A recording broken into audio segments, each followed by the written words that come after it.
Okay, so now I think we're finally ready to talk about turn structure. And I mean, this should be pretty easy, right? We've all seen the shirts, right? This untap and upkeep and draw and whatever. Well, unfortunately, if these shirts were to be accurate, it would need to look something more like this. And you would need to be like 7 foot tall in order to wear it. There's turns out there's a lot more going on behind the scenes than a normal turn than we normally interact with. So let's take a peek behind the curtain and see what's going on, shall we? So each turn is broken down into 5 phases, several of which are broken down further into individual steps. So we're going to talk about each of these one at a time. First up, we have the beginning phase. And the beginning phase is broken down into 3 steps, the first of which is the untap step. Now, despite its name, there's more going on in the untap step than just untapping your stuff. First, so there are 3 turn-based actions associated with the untap step. First, we deal with phasing. So any permanents, if you have any permanents with phasing, those phase out. And at the same time, any phased out permanents you control phase back in. So they just do a little swap. Assuming you have permanents with phasing, they're not super common. Um, Second, if you're in the unfortunate circumstance that someone in your game has introduced the day night cycle by playing a card with Daybound, then this is the part of the turn where day becomes night or night becomes day, assuming the appropriate requirements were met during the previous turn. And third, any tapped permanents you control that aren't being prevented from untapping all untap simultaneously. Now, no players ever get priority during the untap step. It's just not a thing that happens. So any abilities that trigger during the untap step will hang out on the triggered ability fairy's whiteboard until we get to the upkeep step, which is the very next step. Now, there are no turn based actions associated with the untap step or the upkeep step. So, as soon as we get to the upkeep step, we do the whole check for state based actions, put triggered abilities on the stack, active player gets priority. The upkeep step really just kind of exists as a staging ground for abilities to trigger or for players to take actions before a player's turn like really begins in earnest. Right? Before you draw a card, before you start casting creatures and stuff, if you want to do something at the beginning of someone's turn, this is where you would do that. After the upkeep step is the draw step, the last step of the beginning phase. There is a single turn based action associated with this step, and that is drawing a card. Then after that, triggers get put on the stack, active player gets priority. So any abilities that trigger at the beginning of your draw step would get put on the stack here. Also, any abilities that trigger when you draw a card would be put on the stack here. Um, and this is why if you've ever played with Teferi's Puzzle Box, which has an ability that triggers at the beginning of your end step, this is why you draw for turn first before doing the Teferi's Puzzle Box trigger, even though Teferi's Puzzle Box says at the beginning of your draw step. And that was always something that never made sense to me until I learned about turn-based actions, because turn-based actions are always done first, right? You'll always, in your draw step, the first thing you will always do is draw a card. And then after that, any abilities that should trigger will get put on the stack. All right. After the draw step, we move into the main phase. Now, there are 2 main phases in every turn, one on either side of the combat phase. During the first main phase of the turn, there are 3 turn based actions to be performed. Notably, there are no steps here. Yes, this is true. The main phases don't have steps. They're just it's the Wild West out here. Okay, that's not true. But first, if you're playing a game of Arch Enemy and it's the Arch Enemy's turn, they will set the top card of their scheme deck in motion. If you're interested, if that sounds cool, look into Arch Enemy. It's a fun format. But for a lot of games, that's not relevant. Second, if the active player controls any sagas, they will put a lore counter on all of them. Then, if the active player controls any attractions, they will roll to see if they visit their attractions. So after these turn-based actions are performed, the active player will get priority. Um, this is so after we've performed these turn-based actions, this is when any abilities that trigger at the beginning of the main phase would get put on the stack. Any abilities that triggered from putting your lore counters on sagas, so like the normal chapter abilities of sagas, or any abilities that trigger from visiting attractions would all get put on the stack now. And notably, you can put those triggers on the stack in any order that you like. So if you had an ability that triggered at the beginning of your main phase and you had two sagas, you could do one saga ability and then the beginning of your main phase ability and then another saga ability, whatever order you like. Now, primarily, the main phases are for casting spells. This is where a bulk of like you casting spells and activating abilities and stuff will happen here because during your main phase, while the stack is empty, is the only time that you can cast creatures or enchantments or basically non-instant spells or spells without flash. It's also the time where you're generally going to be playing lands for turn because that turn-based action is limited to your main phase while the stack is empty. So a lot of the decision making will happen, and casting spells will happen here. Now we're going to get into the combat phase, and This is for you, Katie. this is by far the most complicated phase of the turn. So buckle up. This phase is broken down into 5 steps. The first of which is the beginning of combat step. There is a single turn based action associated with the beginning of combat step, and I have in my life, I have never ever used this. I don't know what format uses this. I tried to look it up as I was preparing for this presentation and couldn't find it. It's not two-headed giant. It's not Two-Headed Giant and it's not Commander. So if you know, then let us know. I would love to find out.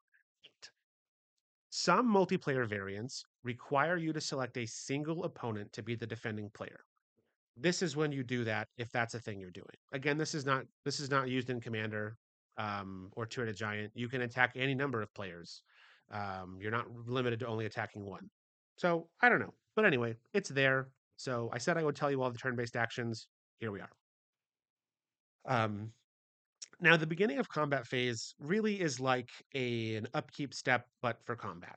It exists as it exists so that abilities can trigger and players can take actions outside of the main phase, but before attacks are declared. So players do get priority at the beginning of combat step. Now we'll move into the declare attackers step. There is one turn-based action associated with this step, and that is the active player chooses which creatures they want to attack with and declares them as attacking creatures. Any abilities that trigger when a creature attacks would trigger here. However, something to know is that um, in order for a creature to trigger an attack's trigger, it has to be declared as an attacker during the turn based action of declaring your creatures as attacks, right? Any creatures that, say, enter the battlefield attacking would not trigger any effects that trigger when a creature attacks because those abilities trigger immediately, like after this turn based action is performed. So by the time any triggered abilities resolve, that that would put creatures on the battlefield attacking, we've already missed the point where those abilities could have triggered. So it just doesn't happen. Now, notably, so players do get priority during the declare attacker step, and if no creatures are declared as attackers, then during this step, then we will skip the declare blockers and combat damage steps. Now, we're in a quick aside. The process for declaring creatures as attackers is weirdly complicated. So I want to talk about it for a little bit. So there's a series of steps laid out in the comprehensive rules. Um, oh, it looks like we have a raid. Ooh, Thank you, Celtic Celtic Warrior Warrior Games. Hi, Games. Brady. Hello. Go We, ahead and we shout Brady out. Friends, if you have not yet followed Celtic Warrior Games, please do so. Brady is great and plays Commander on Saturday mornings. Good to see y'all. Hope you had a great stream. We're learning about timing in mhm. Magic the Gathering right now. We are learning about the finer points and when you can and cannot do stuff. And right now, we are in the portion of the presentation where we are talking about the structure of a turn. Mm-hmm. Good to see y'all. We're neck deep in the combat step. It's true. It's true. All right, Brett, go ahead.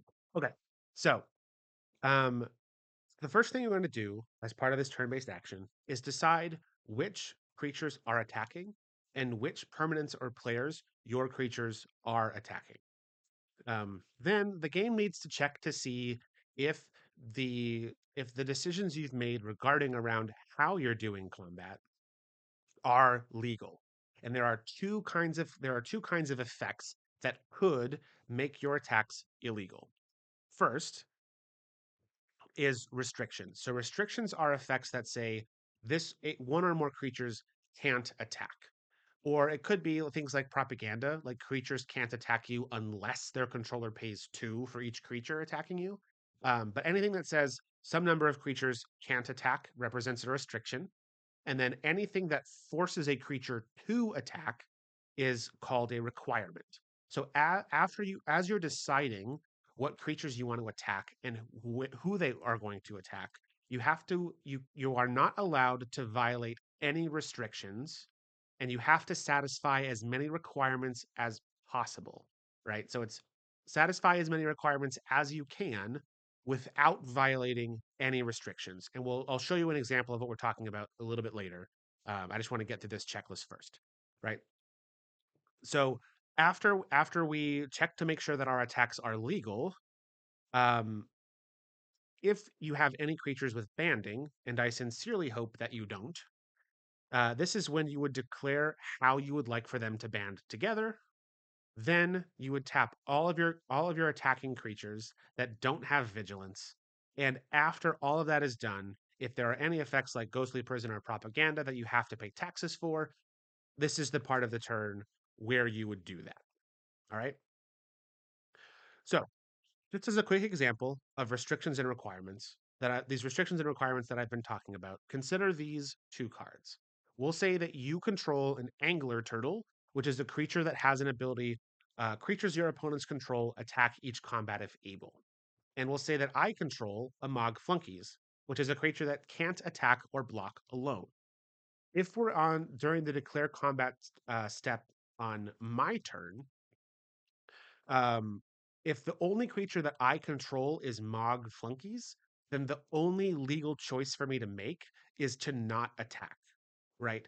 There is a restriction created by Angler Turtle, but the only way for me to satisfy that, or sorry, there's a requirement created by Angler Turtle, but the only way for me to satisfy that requirement would be to violate the restriction on Mog Flunkies. And restrictions always take precedence over requirements. Can't always beats can. It's not exactly relevant, but it's the same kind of idea. Um, so this topic can trip people up. So please, if you have any questions about requirements, restrictions, please ask them. I think I saw one. If a creature is goaded and its only legal attack target is a player with Norn's Annex out, is the creature prevented from attacking, or can it attack because you are able to pay 2 life for the cost, assuming that the attacking player lacks white mana? So the short version is no. Norn's Annex represents a restriction. Um, if the only player that a goaded creature can attack is a player with Norn's Annex, you are not required to pay the tax, even if you can. So that in So even this, if you had white mana, you yeah, would even if not. you had Yeah. white mana Uh-huh. or more than 2 life, 2 or more life, um, Yeah, you can just look at the Norn's Annex and be like, I yeah. guess I can't pay that. Oh no, I guess I can't attack you. Yeah. Mm-hmm. Now on the topic of goad is worded in a funny way. Um, and I wish I had put a slide in here for it, but it's fine. I'll talk about it real quick. So, goad represents two requirements, right? It's worded in a weird way so that it makes sense how it works with how we talk about it. But goad represents two requirements. The first requirement is this creature attacks. The second requirement is this creature attacks a player other than the player that goaded it. So if you're in a situation in a game where you have a goaded creature, um, if you're in a situation where you have a goaded creature, then um, but the only player that goaded creature could attack, like the only player left in the game, is the player that goaded it. The only legal choice for you to make is to attack that player, right?